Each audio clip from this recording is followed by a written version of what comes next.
Hi everybody, welcome back to my YouTube channel. My name is Ruben. Здраво, мої мої Мадарян і добродошли поновно на мой YouTube канал.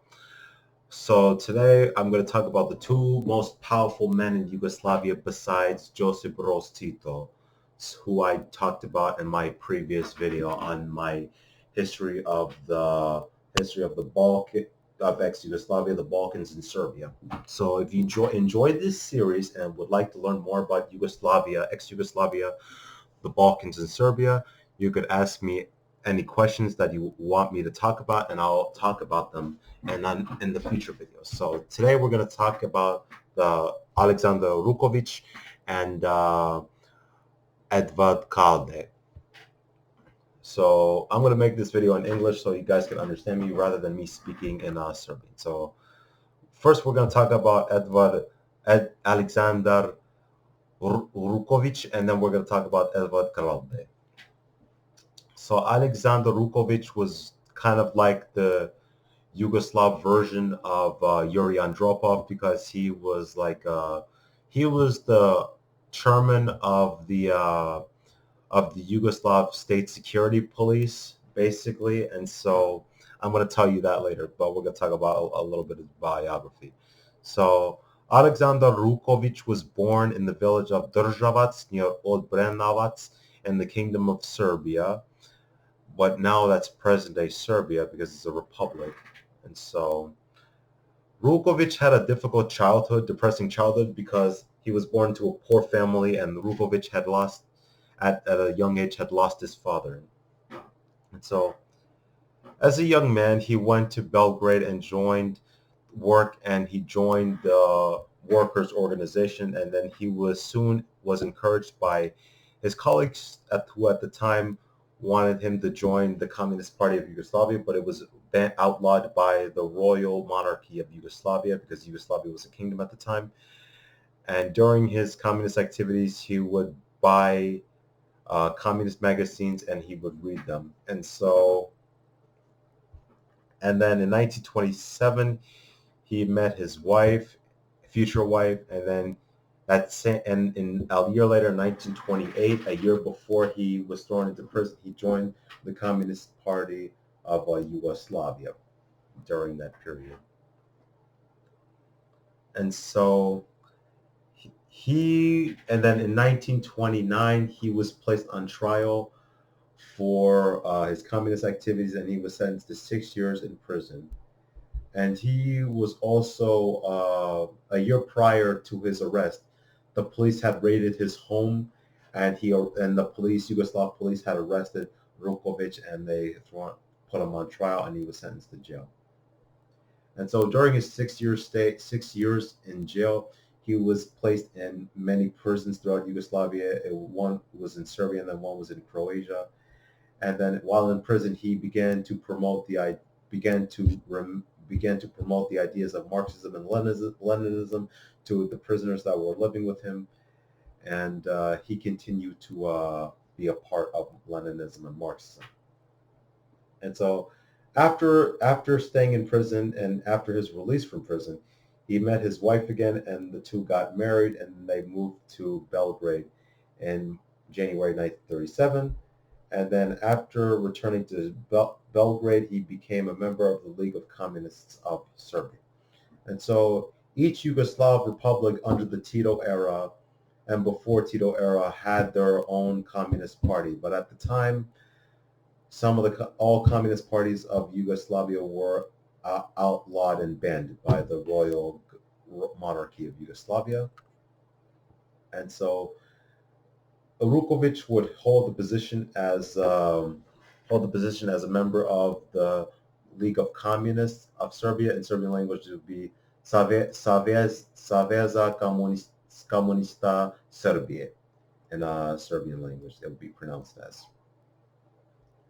And so, unlike Tito and Kalde, Rukovic did not study abroad like the others, but he continued to remain active in communist activities, and he also was in the military service. Rukovic was in the military service.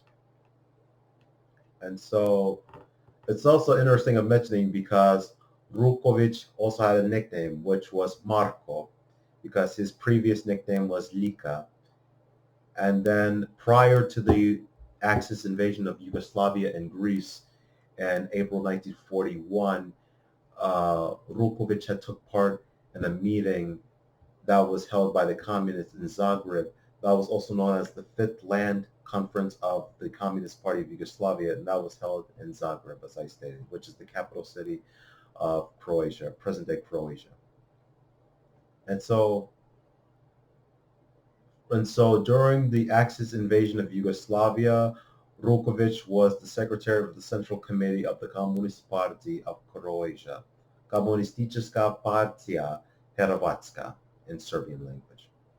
And so he returned to Belgrade shortly after it was occupied and successfully invaded by the Nazi forces. And so Tito had given Rukovic an order to investigate why members of the Serbian Communist Party had left Belgrade and went hiding. And so during World War II, when Yugoslavia was under Nazi occupation, German occupation, and the other Axis powers, Rukovic was captured and he was tortured by the German Nazi Gestapo. That was a secret police force like the SS, and that was massacring the Jews and throughout the war and before the war. And so he would soon be rescued by the Yugoslav resistance after the Yugoslav resistance had saved him. And during most of the war, Rukovic's family members, like his mother and wife, were killed by the German police. And then he, alongside with Tito, would fight against the Nazi occupation forces in Yugoslavia. And during the war, Rukovic was also named a hero's people because of his bravery and services in World War II he had served. And so in May 1944, so entering 3 years into World War II in Yugoslavia, Rukovic had created state security police force in Yugoslavia. That was known as the Department for People's Protection. Odjenjanje se ništitu narodu. That's how you would pronounce the Department for People's Protection. And so that would last for a couple of years until 1946, when it would officially dissolve and it would become known as the State Security Administration. In Serbian, it would be pronounced as Služba državne bezbednosti in Serbian language. And also, after World War II, Rukovic had announced the capture of Draza Mihailovic, who was a Chetnik resistance fighter, and he would be placed on trial, and he was found guilty of collaborating with the Axis forces, and he would ultimately be executed with other Nazi Serbian collaborators. And so during the Tito era, when Tito was the leader of Yugoslavia, Alexander Rukovic was a government official in the Yugoslav Communist Politburo, which was that was top government officials in the Yugoslav Communist Party under the Tito era. And during Tito era, he was a close friend and associate of Joseph Broz Tito.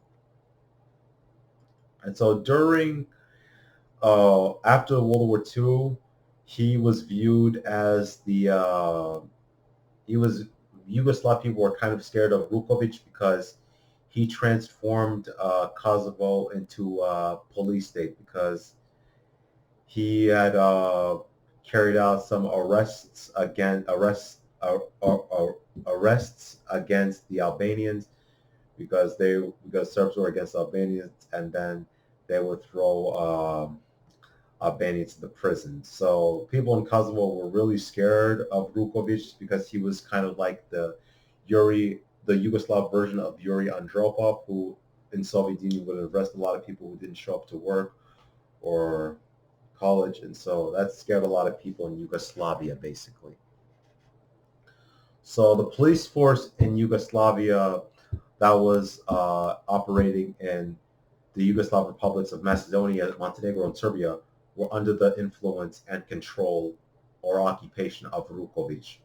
But in Bosnia, Croatia, and Slovenia, the police force in those republics had national tensions in the organization because they were of different ethnic races, basically.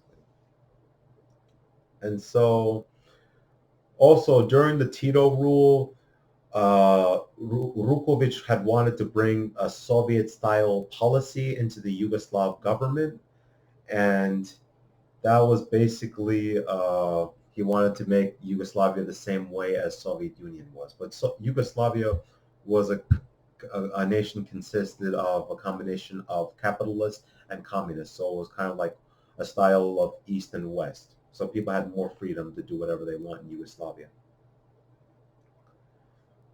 And so during the Yugoslav Soviet Union split in 1948, that was when Stalin and Tito's relationship had rapidly deteriorated because Soviet Union found out that Yugoslavia was a communist and capitalist country, and so Stalin was against that idea, and he attempted to invade Yugoslavia, but that never happened.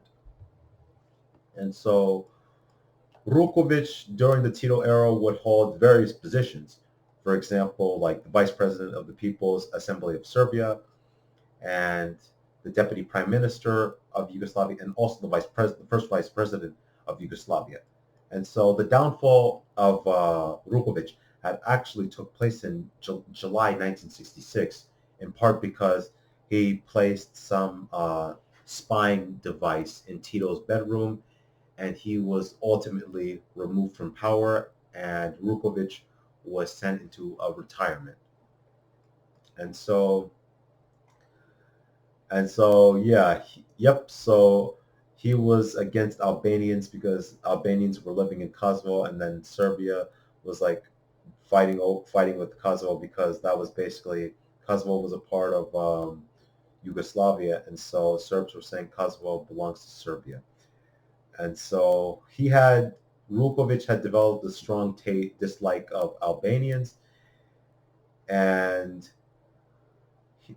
Kosovo was seen by Rukovic as a security threat because that's where most of the Albanians were living in. And so years after the fall of Tito and the death of Tito and Rukovic, Slobodan Milosevic would like continue to use Rukovic's policies basically against Albanian people, basically. And so Rukovic had retired to Dubrovnik in Croatia, or at the time it was the communist Yugoslavia or Tito's Yugoslavia, and he would remain in Dubrovnik until his death on August 19th, 1983, after he received his second heart attack, and his funeral became very popular because a large number of people had attended his funeral. And that I told you now who Alexander Rukovic was, and now I'm going to tell you about Edward Kardelj. So Edward Kardelj was a Slovenian Yugoslav politician and economist, and he was also one of Rukovic's opponents or people he didn't like. And so Edward Kardelj was born in Ljubljana in Austria-Hungary, but at the time, and now it's present-day Slovenia. And so just like Tito and Rukovic, he joined the Communist Party of Yugoslavia, and at the time it was illegal, it was outlawed. And just like Tito and Rukovic, he was arrested, and they were thrown into prison. And so prior to his communist activities, Kardelj had studied to become a professor, but it never happened. And so he went abroad with Tito, like Tito, and then he met Josip Broz Tito, and then that's where he became really good friends with him. And also during World War II was going on in Yugoslavia, Uh, Karde would serve in the Slovenian resistance in the Nazi-occupied Yugoslavia, and he would fight against the Nazi forces during most of World War II. And so during his time, during the Cold War era, Karde was shot and he was wounded in an assassination attempt by one of his political rivals, Alexander Rukovic, or one of Rukovic's allies. And so and then at the time he rose to prominence after 1973 because that was when Tito had removed Croatian, Serbian, and Slovenian reformists in the communist government of Yugoslavia, and they wanted to like restore a more orthodox government basically in communist Yugoslavia, because in Yugoslavia there was it was all religions. It was not an atheist country because Yugoslavia was a combination of East and West, and so that's why there was a lot of religion. That's why religion was not banned. So I hope you guys enjoyed this video of me talking about the two most powerful men in Yugoslavia besides Joseph Broz Tito. And I hope you guys enjoy this. Please like and subscribe. And you could also go check out my other my personal Serbian speaking channel and my Yugoslav Balkan history channel in Serbian language. And you could also check out my podcast if you want to, if you like listening to it. And have a good day. Hvala na gledaju, vidimo se sljedeći put i doviđenje se sada i prijatan dan.